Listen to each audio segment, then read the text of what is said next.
em casa nos assistindo. Acharam aí? Filipenses capítulo 2, versículos 12 e 13, diz assim: Assim, pois, amados meus, como sempre obedecestes, não só na minha presença, porém muito mais agora na minha ausência, desenvolvei a vossa salvação com temor e tremor, porque Deus é quem efetua em vós tanto querer como realizar segundo a sua boa vontade. Feche seus olhos. Senhor, nós estamos aqui reunidos em Teu nome para adorar o Senhor, para glorificar o Teu santo nome, crendo que o Senhor também tem uma palavra para nós nessa noite, crendo que o Senhor pretende renovar a nossa mente, transformar as nossas vidas por meio da Tua palavra, Senhor. Ó Senhor, é o que nós te pedimos agora, fala conosco, Senhor. Ó Senhor, que o nosso coração esteja preparado para ser ministrado agora. Ó Senhor, que essa palavra venha assim encontrar uma terra fértil, que ela venha germinar e dar fruto, Senhor. Esse é o desejo dos nossos corações.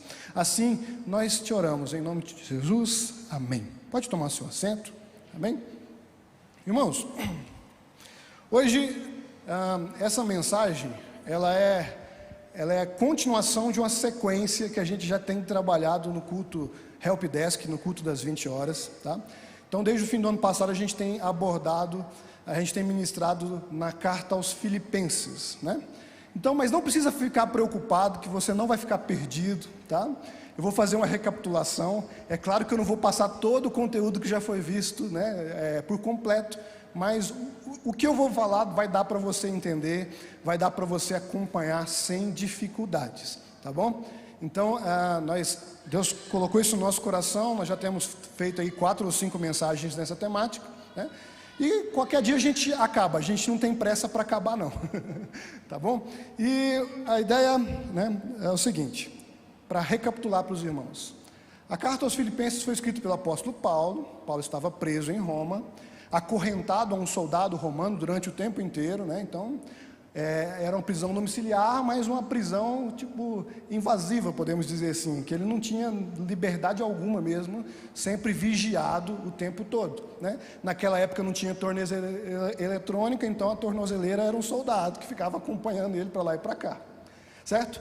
E então o apóstolo Paulo recebe Epafrodito, que é um obreiro lá da igreja de Filipos, que trazia uma oferta, que trazia mantimentos, e que trazia também relatos de como estava a igreja. E o apóstolo Paulo escreve uma carta e entrega Epafrodito para devolver à igreja, então com algumas instruções, com alguns ensinamentos, certo? A igreja de Filipos fora plantada cerca de 10 anos antes de que essa carta foi escrita, e era uma igreja muito atuante no ministério de Paulo, né? Então o apóstolo Paulo era mantido pela igreja de Filipos em muitas viagens, né? Ele recebia mantimentos, recebia ofertas, e a igreja, e sempre que possível ele também cuidava daquela igreja, com cartas, com ensinamentos, como essa carta que nós estamos refletindo aqui, tá? E a carta aos Filipenses ela é conhecida como a carta da alegria. E é interessante a gente pensar nisso, porque um preso está escrevendo para os outros: fiquem felizes, se alegrem, alegrem-se comigo, eu estou feliz e tal, regozijem sempre no Senhor, né? Como nós acabamos de cantar, todavia me alegrarei. Enfim, o apóstolo Paulo faz menção da palavra alegria, ou das conjugações verbais de alegrar-se, por várias vezes na carta aos Filipenses, tá? E a carta aos Filipenses também fala muito sobre serviço, sobre o servir, e nós vamos falar sobre isso nessa noite também. Então, nós já vimos, né, até aqui, nas outras ministrações, que um dos intuitos da carta é demonstrar que Paulo cuidava e era cuidado. Ele era cuidado pela igreja através de sustento, através de atenção, através de cuidados pessoais, né? Pessoas cuidavam dele presencialmente, como o caso de Epafrodito, Timóteo, outros que nós iremos citar. Mas Paulo também cuidava daquela igreja na medida do possível, mesmo à distância, né? Como através dessa carta. Paulo orava por eles. No capítulo 1 você vai ver uma belíssima oração do apóstolo Paulo, dizendo que o Senhor complete a boa obra que começou, enfim, né? Então era cuidado de ambas as partes, daqui para lá e de lá para cá.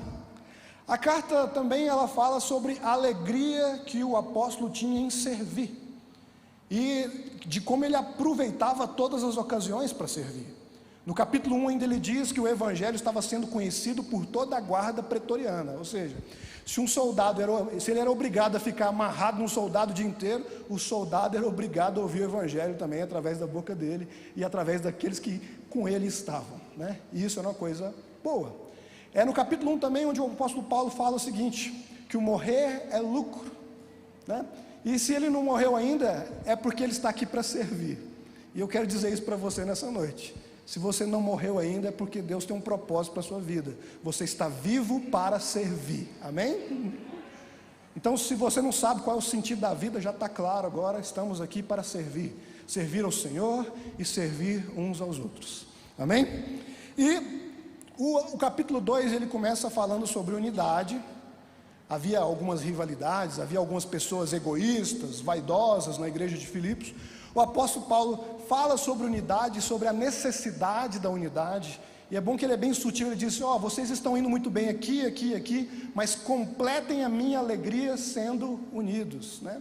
E aí ele dá algumas características ali.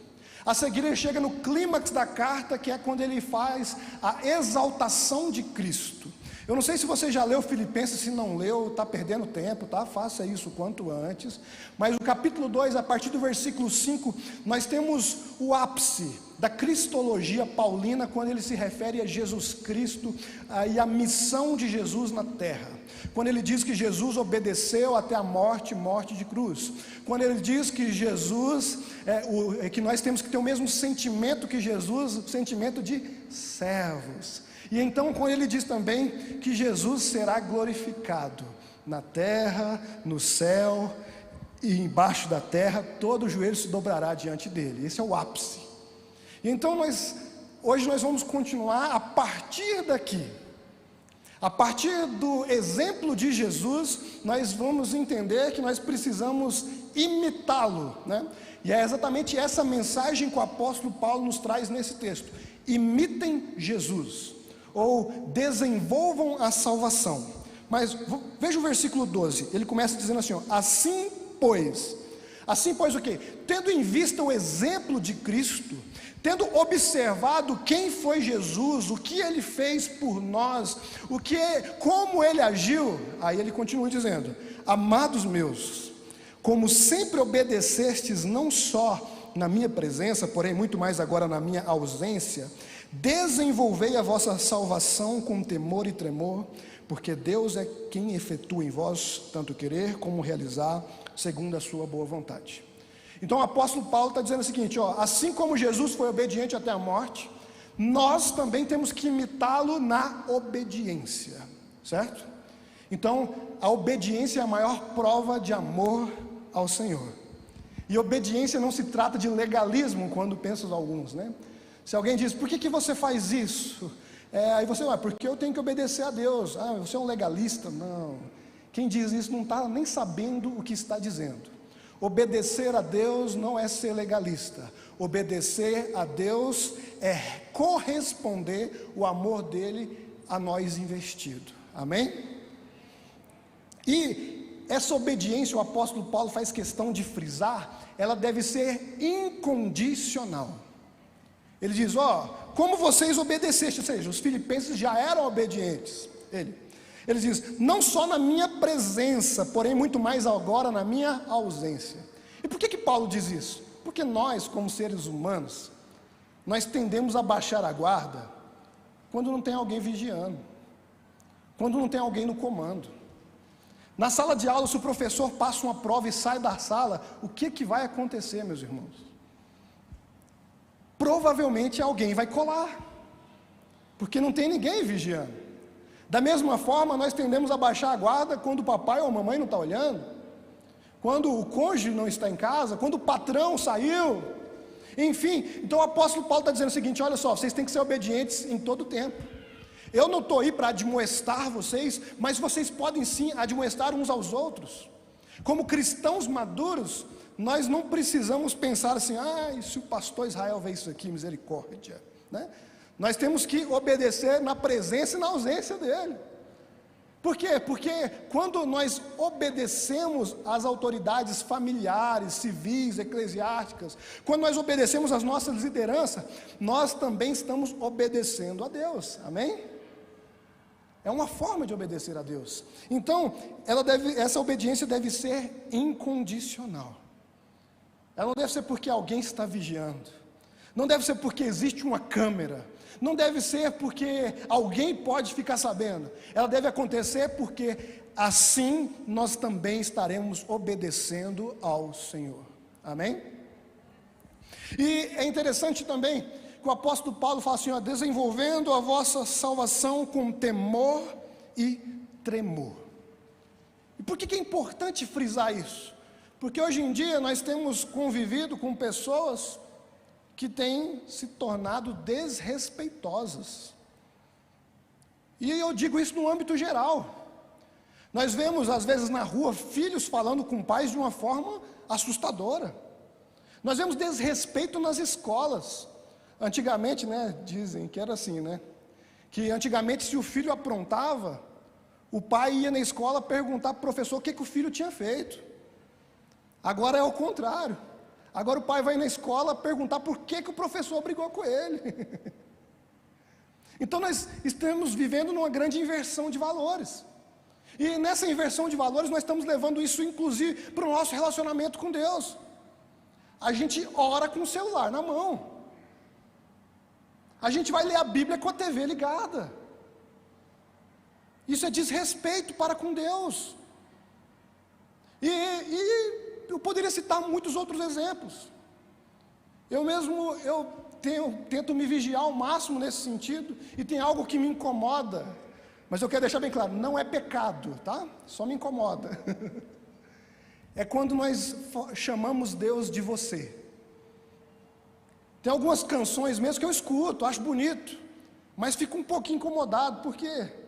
Porque na minha criação, se eu chamasse minha mãe ou meu pai de você, ia dar ruim.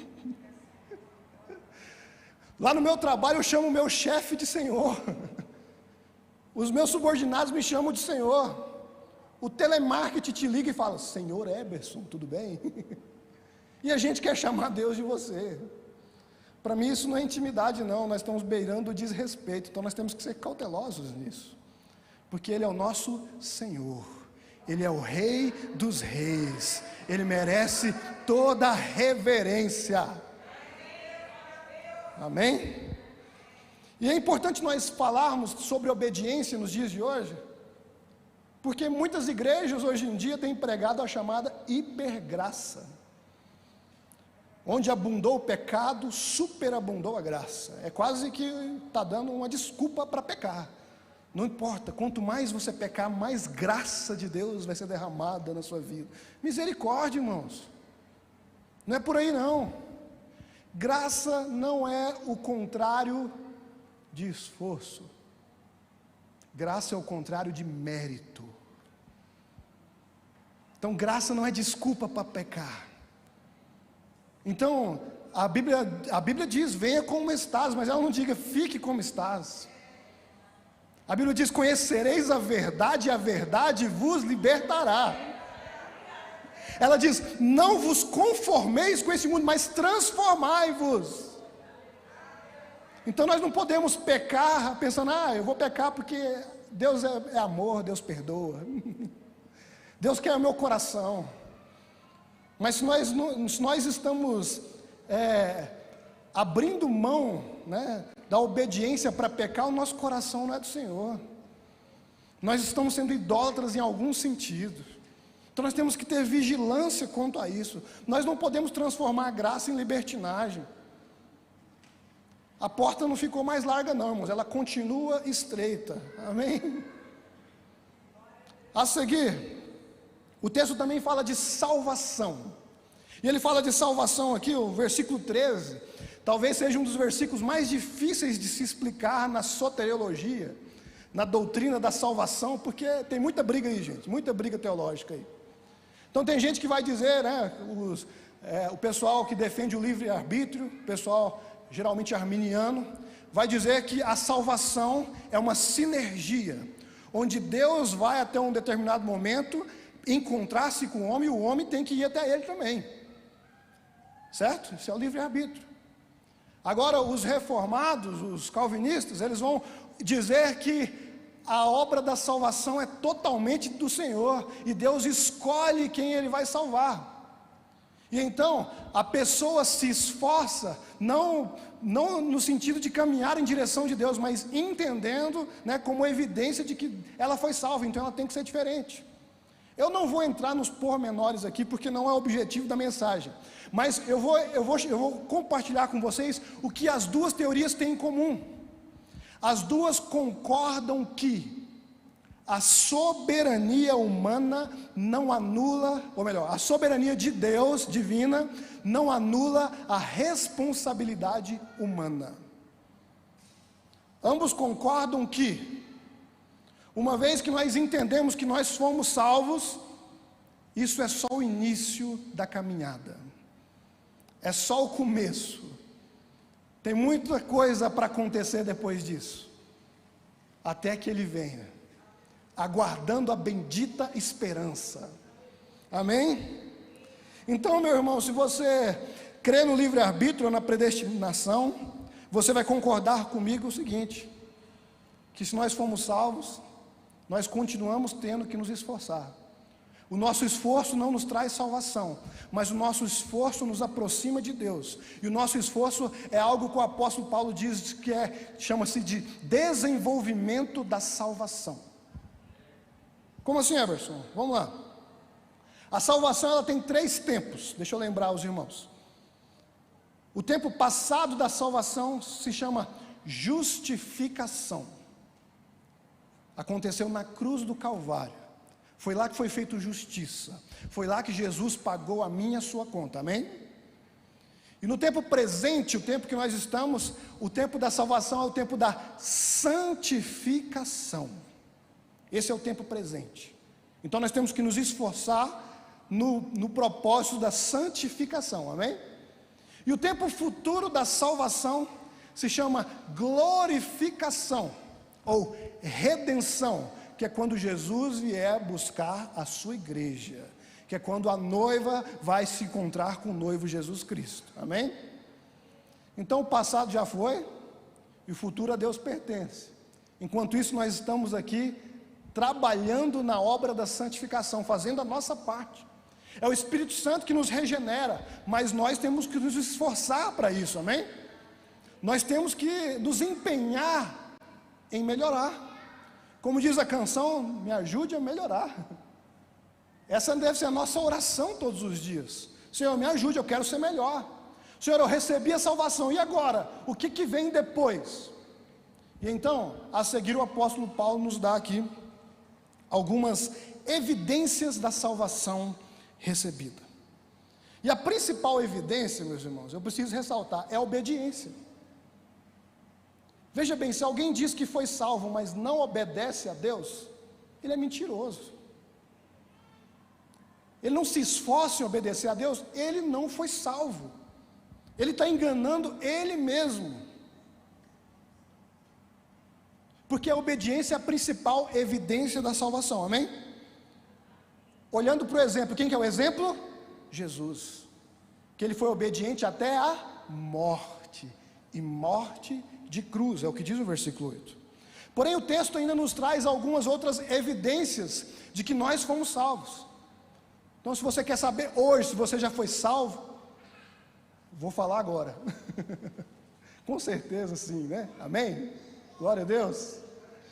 Então vamos lá, o versículo 14 diz assim: fazei tudo sem murmurações nem contendas. Então nesse versículo nós entendemos que a obediência ela deve ser voluntária. Nós não obedecemos Jesus obrigado. Não é assim que funciona não, né? Vou na igreja, né? Porque a Bíblia tem dizendo que eu tenho que congregar, que eu tenho que ir na igreja, então vou lá, né? Não, se for para ser assim, nem vem. Não é assim que funciona. Jesus quer que a gente sirva Ele de forma voluntária, certo? O sacrifício apresentado aqui é agradável, não é desagradável não, amém? Então nós não podemos contender, nós não podemos murmurar servindo a Jesus. E quando eu lembro disso, eu lembro do povo de Israel no Egito. Eles saíram do Egito, mas o Egito não saiu deles, gente. Então eles reclamavam o tempo inteiro. Moisés, eu estou com fome, Moisés, eu estou com sede, Moisés, você tirou nós para morrer aqui no deserto, Moisés, isso, Moisés... E por causa disso, o que aconteceu? Por causa das murmurações e das contendas, Deus provou eles, fez com que eles ficassem 40 anos no deserto. E aqueles que murmuravam, não entraram não, gente. Não entraram na terra prometida.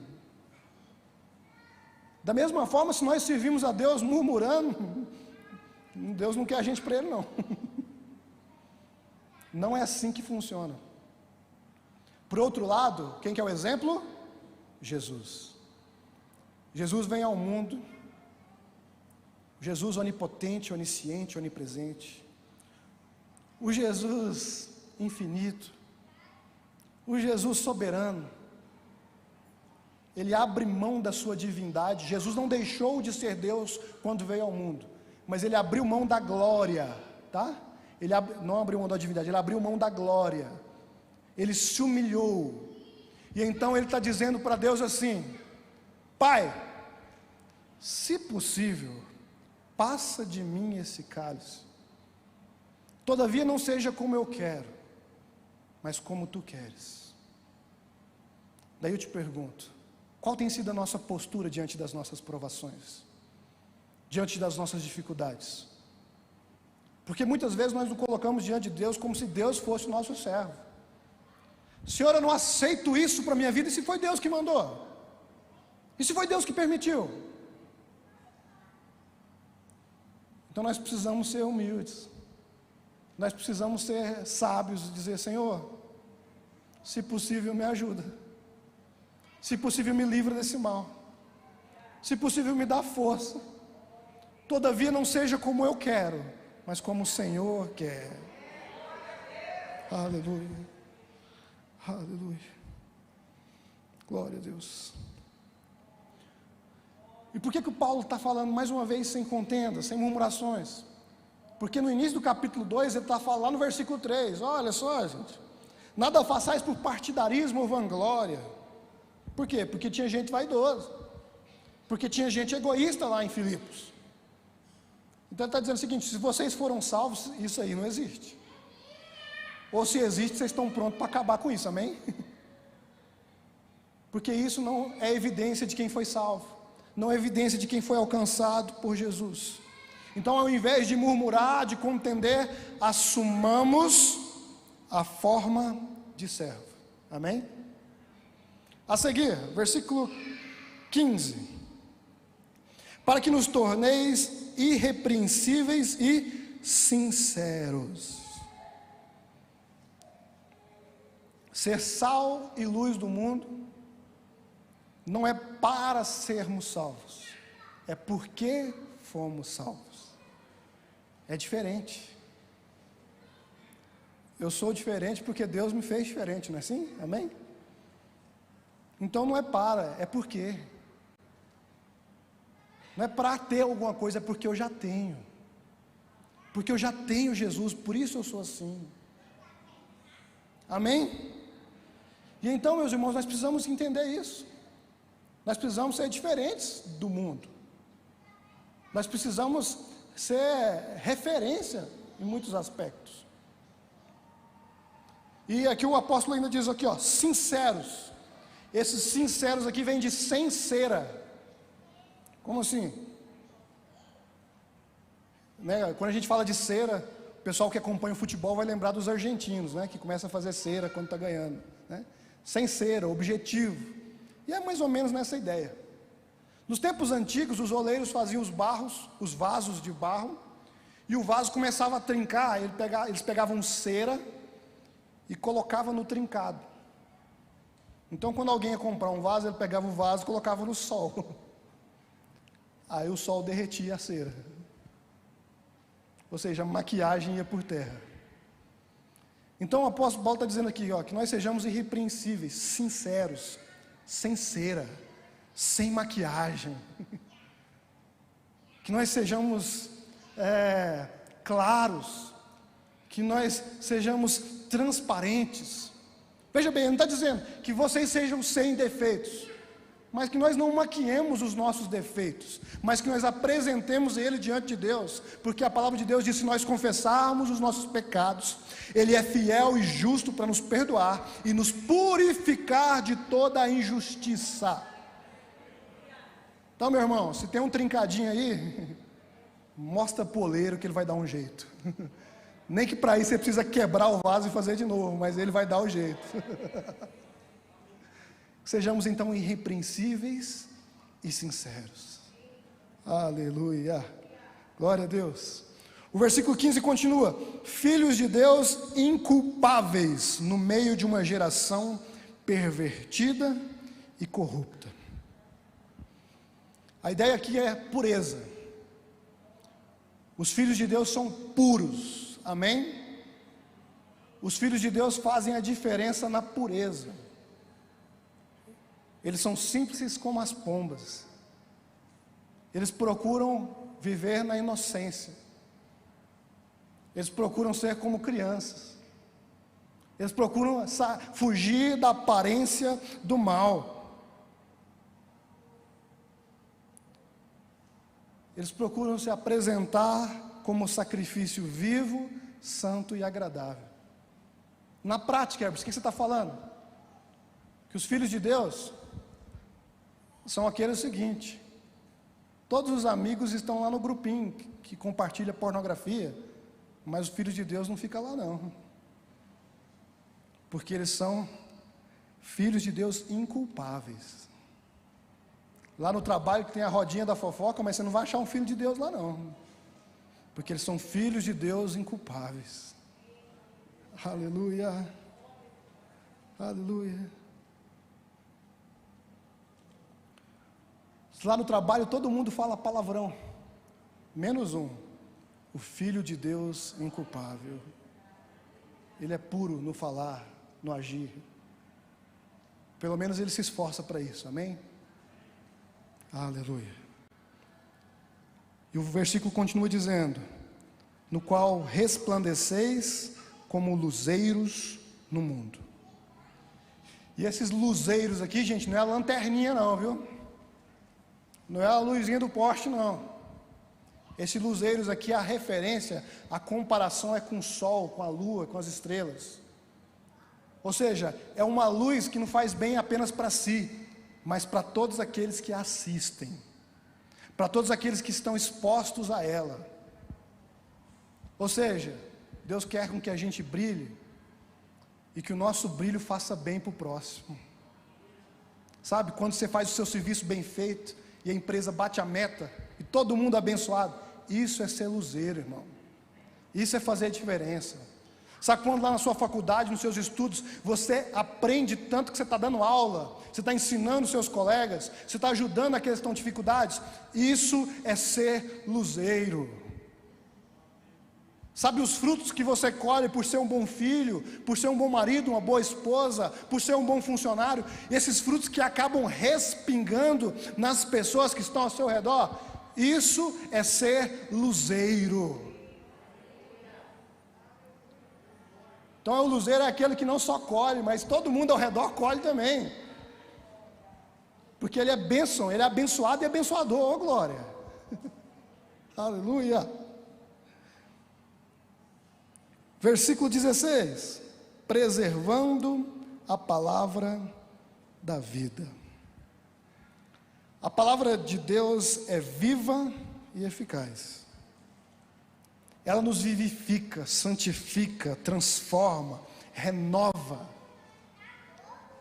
E é por isso que nós precisamos perseverar nela, né?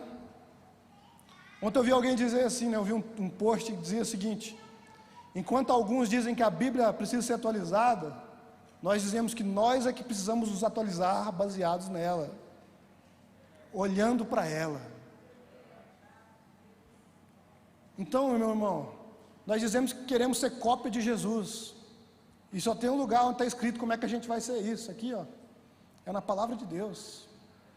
Então nós precisamos meditar nela dia e noite, nós precisamos perseverar nela. Eu lembro que ano passado eu fiz uma pesquisa: quantos crentes ainda não leram a Bíblia toda por inteiro? mais de 50% dos crentes não leram. E isso está errado. Então a gente lançou um desafio, né? Ler a Bíblia inteira em 90 dias, loucura. Mas muita gente leu a Bíblia pela primeira vez naquela ocasião. E que isso se torne um hábito para elas. E que isso seja um hábito meu e seu. Que nós nos alimentemos todos os dias da palavra da verdade. Porque essa palavra que vai nos deixar de pé. Essa palavra que não vai nos dar força para lutar contra o pecado. Como diz lá 2 Timóteo, capítulo 3, versículo 16, toda a escritura é divinamente inspirada por Deus e útil para o ensino, né?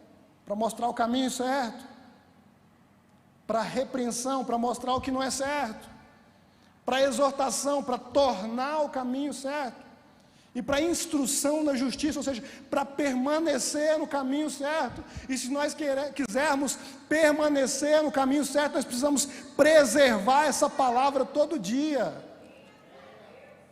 E a palavra toda, irmão, não é só trecho isolado, não. Nós precisamos pedir discernimento. Espírito Santo, me ajuda, não entendi. Me explica, lê de novo. O Espírito Santo então vai dar luz e vai nos esclarecer o que está por trás da letra, amém? Glória a Deus. Aleluia. Então, meus irmãos, nós vimos aqui as evidências de quem foi salvo, de quem está imitando Jesus. E se você notou alguma falha em você, receba essa palavra aqui: desenvolvendo a salvação com temor e tremor. E hoje em dia nós vivemos em tempos, sabe, em que todo mundo está pregando que a gente tem que ser protagonista, que a gente tem que ser extraordinário, não basta ser bom, você precisa ser excelente. Mas em que contexto que a gente precisa ser excelente? Hoje a gente viu uma frase que dizia o seguinte, né? Se você priorizar o céu vai te priorizar. E como é que funciona isso? Como é que é isso na prática? Sabe por quê? Porque a gente olha para o texto aqui de Filipenses 2 e a gente tem uma impressão diferente. Olha o versículo 5. Tende em vós o mesmo sentimento que houve também em Cristo Jesus, pois ele, subsistindo em forma de Deus, não julgou como usurpação o ser igual a Deus, antes a si mesmo se esvaziou, assumindo a forma de servo. Eu olho esse texto aqui e entendo só o que é. Jesus não está chamando a gente para ser protagonista aqui. Ele está chamando a gente para ser coadjuvante mesmo, sabe? Para ser comum. Para fazer as coisas simples. Tem uma frase do Chesterton, né, um filósofo, que diz que a coisa mais extraordinária é um homem comum, com a esposa comum e os filhos comuns. E hoje em dia as pessoas estão fazendo de tudo para fugir dessa comunzice. Pois bem, mas para Jesus, o extraordinário é a vida ordinária, é a vida comum. O Evangelho chegou até nós através de homens extraordinários, mas também através de milhares de homens ordinários, comuns. Nos primeiros séculos, você não vê nenhum grande teólogo, mas o Evangelho foi crescendo com os comerciantes, com os professores, com os pais de família, pessoas comuns. Então, meu irmão, minha irmã, o texto aqui está dizendo para a gente imitar Jesus, não é nos milagres, não é ressuscitando os mortos. Se Deus quiser, assim será. Nós vamos curar, nós vamos ressuscitar, nós vamos operar milagres. Mas isso vai ser exceção. A maneira que Deus quer que todos imitemos Jesus é no serviço. É se colocando como servo. Amém? Então, que o extraordinário na nossa vida seja um empenho em ser ordinário, em ser coadjuvante, em pensar no outro antes do eu. né? Nós não precisamos ser incríveis. Nós precisamos ser servos. Nós precisamos ser comuns. E olhando para Jesus, talvez a gente diga, nossa, imitar Jesus é difícil, né? Porque Jesus está num patamar muito elevado. Se nós falamos assim, eu tenho que ser igual a Jesus, mas eu não sou nem a fagulha de Jesus, eu não sou nem a unha de Jesus. Mas Deus é tão generoso, tão gracioso, que na sua palavra, Ele compartilha conosco homens limitados, homens com defeitos, homens, por sinal, piedosos, e que se esforçaram em imitar Jesus, que se esforçaram em servir ao Senhor, servindo o próximo, e que servem para nós como inspiração também. Ó glória! Olha o versículo 17, vamos lá. Entretanto, mesmo que seja eu oferecido por libação sobre o sacrifício e serviço da vossa fé, alegro-me e com todos vós me congratulo. Versículo 17 apenas. Então é o apóstolo Paulo imitando Jesus. É o apóstolo Paulo se colocando como servo. Ele está dizendo isso, mesmo que eu seja oferecido por libação. A libação era uma bebida forte que era derramada no sacrifício. Então o apóstolo Paulo está dizendo, mesmo que eu morra, eu vou morrer feliz, porque eu vou morrer servindo, porque eu vou morrer cumprindo o meu propósito. Recentemente, final do ano agora, eu vi uma notícia num site, acho que Gospel Mais, Guia Mais, alguma coisa assim, que dizia assim, pastor morre após celebrar um batismo na Índia. E eu vi aquela notícia e eu me lembrei que poucos dias antes o pastor Aldson tinha celebrado um batismo lá em Senegal. Aí eu mandei uma mensagem para ele, ele chama a gente de combatente, né? Eu falei, combatente, são notícias como essas que nos fazem orar ainda mais por você e por sua família. Então ele me explicou, realmente onde a gente batizou era um lugar muito perigoso, onde era um lugar onde não podia se batizar.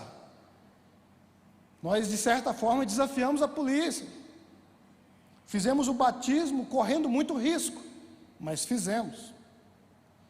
Mas combatente, se um dia chegar uma notícia dessa nossa aí, não é para chorar não, tá? É para fazer festa, porque nós vamos morrer cumprindo o nosso propósito. Isso é coração de servo, meus irmãos. Esses são os exemplos que estão perto de nós. Aleluia. Glória a Deus. O apóstolo Paulo também demonstra ser servo aqui, quando ele diz, versículo 19, espero porém no Senhor Jesus, mandar-vos Timóteo o mais breve possível, a fim de que eu me sinta animado também, tendo conhecimento da vossa situação. Veja bem, o apóstolo Paulo está preso, e talvez o principal colaborador dele fosse Timóteo, junto com Lucas. Tanto é que a carta aos Filipenses começa assim, Paulo e Timóteo, servos de Cristo. Mas ele está dizendo aqui, sabe uma coisa? Eu vou mandar o que eu tenho de melhor para vocês, porque eu quero servir vocês. E muitas vezes a gente tem ciúme de quem está com a gente, sabe? Se alguém fala assim, você podia mandar um voluntário do Comep lá, e a gente fica assim, vou mandar aquele que dá trabalho, né? Não vou mandar o melhor, não. A gente fica querendo guardar para a gente, né? Mas então o apóstolo Paulo nos mostra que, nesse quesito, nós temos que mandar o melhor. Nós temos que entregar o melhor voluntário, porque é assim que o reino vai crescer, é assim que a obra de Deus vai crescer, amém? O apóstolo Paulo também demonstra ser servo, quando ele diz, olha só, versículo 25, julguei todavia necessário mandar até vós Epafrodito, por um lado meu irmão, cooperador e companheiro de lutas, e por outro vosso mensageiro e vosso auxiliar nas minhas necessidades, visto que ele tinha saudade de todos vós, e estava angustiado porque ouviu isso que adoeceu, com efeito adoeceu mortalmente. Deus porém se compadeceu dele, não somente dele, mas também de mim, para que não tivesse tristeza sobre tristeza. Por isso, tanto mais me apresso em mandá-lo, para que, vendo-o novamente, vos alegreis e eu tenha menos tristeza. O apóstolo Paulo estava precisando de ajuda, gente. Ele estava preso. E Epafrodito foi lá para ajudar. Só que nos dias de hoje é como se a gente dissesse que o Epafrodito pegou Covid e ficou ruim, sabe? Mas então, o apóstolo Paulo falou, não, eu vou devolver. Não porque ele não precisasse, certamente ele estava precisando dele ali. Certamente o Epafrodito ia ser útil para ele ali, mas ele falou, ó, eu vou devolver para a igreja, eu vou mandar de volta. Por quê? Porque ele está com saudade de vocês. E para que vocês se alegrem vendo ele também. Para que vocês se alegrem vendo que ele está bem. Então, mais uma vez, o apóstolo Paulo preso, o limitado, está abrindo mão de conforto, está abrindo mão de cuidado, para cuidar da igreja de Filipos. E nós temos outros exemplos. Nós temos também um exemplo de Timóteo. Olha a referência que Paulo faz de Timóteo, versículo 20. Porque a ninguém tenho de igual sentimento que sinceramente cuide dos vossos interesses, pois todos eles buscam o que é seu próprio, não o que é de Cristo Jesus. Então Paulo estava dizendo o seguinte, ó, tem muita gente que eu poderia mandar aí, mas eu vou mandar o Timóteo, porque o Timóteo é especial. Porque o Timóteo é o melhor que eu tenho aqui. Porque o Timóteo é servo. Porque o Timóteo vai cuidar dos interesses de vocês. Porque alguns que tem aqui, ele não cita nomes. Mas a gente descarta alguns que a gente sabe que tem um bom testemunho. Mas ele diz, os que estão aqui, alguns buscam seus próprios interesses. E tem gente que serve na igreja buscando os próprios interesses. Tem gente que serve na igreja buscando fama. Tem gente que serve na igreja buscando poder. Tem gente que serve na igreja buscando dinheiro. Mas o Timóteo é diferente. O Timóteo busca os interesses dos outros. O Timóteo busca os interesses de Cristo. E é então um exemplo para mim e para você. Que ao servirmos, nós também possamos cuidar dos interesses dos outros. Possamos cuidar dos interesses de Cristo. Nós não sejamos egoístas. Nós pensemos no eu, no outro antes do eu. Sabe por quê? Porque o egoísta pensa assim, olha, acabaram com o auxílio emergencial. Vou perder cliente. Esse é o egoísta. Fulano não vai conseguir me ajudar aqui. Agora, quem cuida dos interesses dos outros, pensa assim, nossa, acabou o auxílio emergencial. Será que tem alguém precisando de ajuda? O que será que eu posso fazer por ele ou por ela? Como eu posso suprir as necessidades dele ou dela? Isso é cuidar dos interesses dos outros. Isso é servir como Jesus. Na matemática de Jesus, na prioridade de Jesus, o outro vem antes do eu, amém? E por fim, nós temos ainda o exemplo de Epafrodito. Paulo chama ele de cooperador, né? Porque ele foi enviado pelos filipenses para levar a oferta, mantimento, para cuidar de Paulo, para ajudar Paulo ali. Mas ele fazendo isso, ele se torna também um companheiro de lutas, porque ele corre o risco, irmãos. Paulo estava preso injustamente, porque estava pregando o evangelho. Então qualquer um que fosse até ele, poderia ser visto como cúmplice. É aquela história, para algumas atividades, a gente sempre acha voluntário. Lá no Comeps eu digo assim, ó, eu preciso levar o cantor fulano de tal lá no hotel, vai ter 300 voluntários. Mas se eu dizer, ó, eu preciso de ajuda para lavar o banheiro ali, dos 300 vai ficar 3. Então, meus irmãos, o Epafrodito está pegando uma bucha. Ia ter uma tarefa difícil, ele ia ter que viajar, ele poderia ficar doente, como ficou, e ele poderia também ser preso.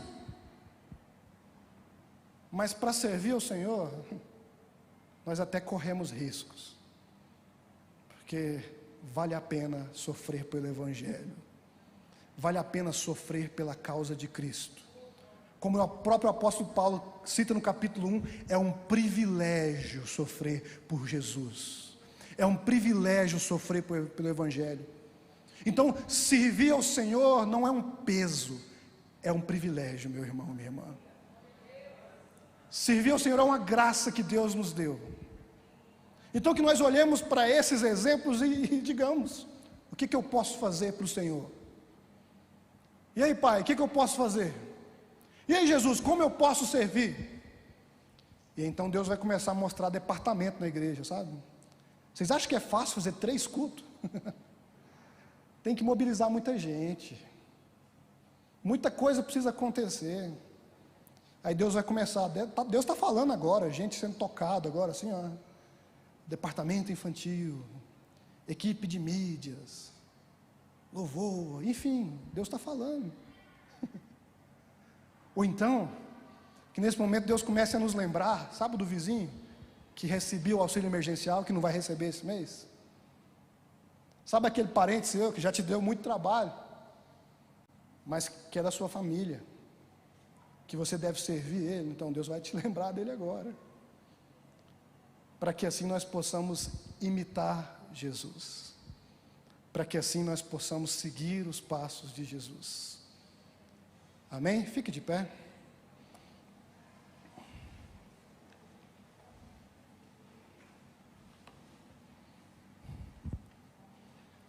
Se você não pegou nada, pega esse finalzinho agora, tá? E se pegou, pega também. O desenvolvimento da salvação que nós já recebemos nos tornará mais parecidos com Jesus. Não como rei, tá? Porque nós não vamos reinar na terra, mas como servos. Nós precisamos nos parecer, Jesus é como servos. E que em nossa vida ordinária, nós possamos viver o extraordinário, através de ações comuns, mas que glorificam ao Senhor e revelam a sua vontade. Amém? Então, o que de comum eu vou fazer quando sair daqui? Para quem que eu vou ligar? Quem que eu vou ajudar amanhã, hoje, mais tarde? Para quem que eu vou mandar uma mensagem? Em quem que eu vou dar um abraço?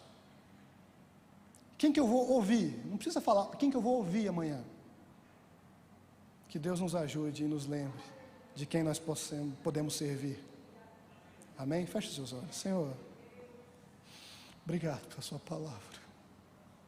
Obrigado, Senhor, por ministrar aos nossos corações e nos mostrar o quanto nós precisamos te imitar. Obrigado por ser o nosso exemplo. Obrigado por servir até a morte de cruz. E nos ajude, Senhor, a desenvolver a nossa salvação. Nos ajude, Senhor, a fazer a diferença. Nos ajude a ser irrepreensível, Filho de Deus inculpável. Nos ajude a não contender, não murmurar. Nos ajude a ser luzeiro do mundo, perseverar na palavra. Nos ajude a cuidar dos interesses dos outros. Nos ajude a cuidar dos seus interesses, Senhor. Ó Senhor, que nós possamos servir ao Senhor, servindo aqueles que estão ao nosso redor, da melhor maneira possível. Então dá-nos sensibilidade, dá-nos direcionamento, dá-nos, Senhor, energia, vigor. Prospera os nossos caminhos, para que a partir da nossa prosperidade, pessoas também venham prosperar, venham ser abençoadas, venham também colher, Senhor. Ó Senhor, nos dê um coração de servo. Essa é a nossa oração nessa noite, em nome de Jesus. Em nome de Jesus. Amém. Amém. Agradeço a oportunidade. Deus abençoe a todos. Pode assentar. Amém.